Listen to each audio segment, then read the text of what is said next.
Hi, I'm Miss Jill back from Manners of the Heart. I'd like to share another story with you today.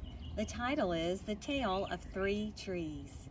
This is a very old traditional folktale that's been around for generations. In fact, it's been around so long, no one knows the originator of the story.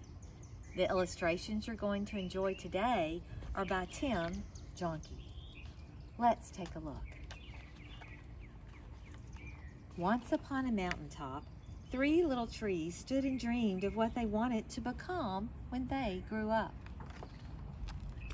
The first little tree looked up at the stars twinkling like diamonds above him.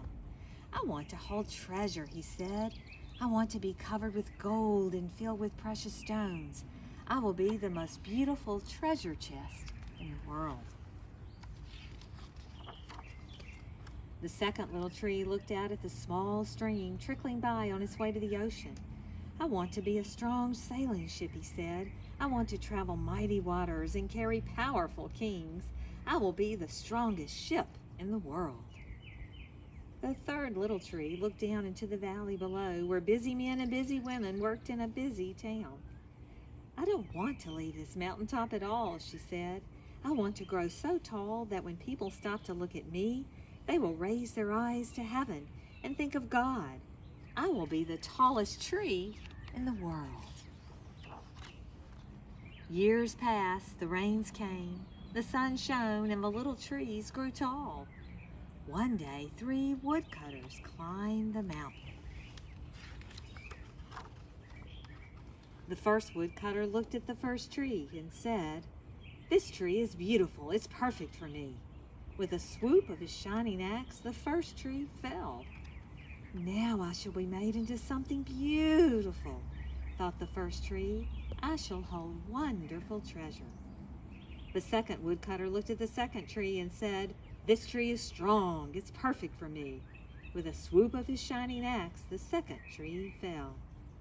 "Now I shall sail mighty waters," thought the second tree. "I shall be a strong ship fit for kings." The third tree felt her heart sink when the last woodcutter looked her way. She stood straight and tall and pointed bravely to heaven. But the woodcutter never even looked up.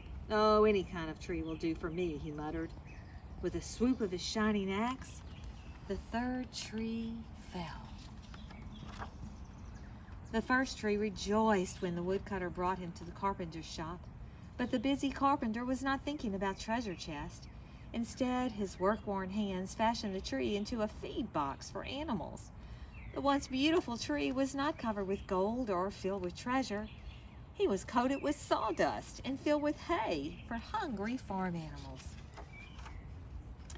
The second tree smiled when the woodcutter took him to a shipyard, but no mighty sailing ships were being made that day. Instead, the once strong tree was hammered and sawed into a simple fishing boat. Too small and too weak to sail an ocean or even a river, he was taken to a little lake. Every day he brought in loads of dead, smelly fish. The third tree was confused when the woodcutter cut her into strong beams and left her in a lumber yard.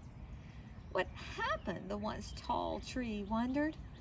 All I ever wanted to do was stay on the mountaintop and point people to God. Many, many days and nights passed. The three trees nearly forgot their dreams. But one night, golden starlight poured over the first tree as a young woman placed her newborn baby in the feed box. "I wish I could make a cradle for him," her husband whispered. The mother squeezed his hand and smiled as the starlight shone on the smooth and sturdy wood. "This